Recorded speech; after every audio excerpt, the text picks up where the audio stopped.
السلام علیکم سامعین، 4 جمادی الاولیٰ کی تاریخ شروع ہو چکی ہے، 6 نومبر ہے۔ خبر کا عنوان ہے 50 سالہ قدیم مسجد کو گرا دیا جائے گا۔ یہ مسجد مغربی اتر پردیش کے ضلع باغپت کے گاؤں راجپور کھامپور میں ہے۔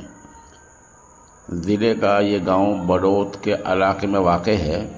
بتایا جا رہا کہ اس گاؤں میں یہ 50-60 سالہ پرانی مسجد ہے جو کبھی تالاب کی زمین پر قبضہ کر کے بنائی گئی تھی۔ اس بارے میں عدالت میں باقاعدہ مقدمہ چلا ہے۔ عدالت نے اور متعلقہ حکام نے مسجد کے متولی کو نوٹس جاری کیا ہے۔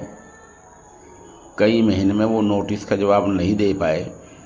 جو لوگ ان کی طرف سے پیش ہوئے وہ عدالت کے سامنے زمین کے مکمل دستاویزات پیش نہیں کر پائے۔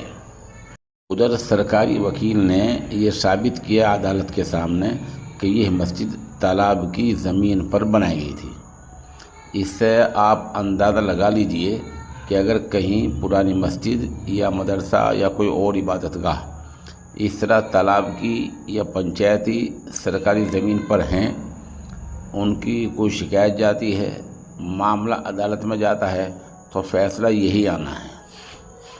اس لیے ہماری تمام عبادت گاہوں کی، ہمارے مکاتب، ہمارے مدارس کی جو زمینیں ہیں ان کی مکمل اور پختہ دستاویزات ہونی چاہیے اور وہ بے نام والی جگہوں پر ہونی چاہیے۔ اگر کوئی ہبہ کردہ، وقف کردہ جگہ ہے تو اس کا بھی مکمل ثبوت ہونا چاہیے۔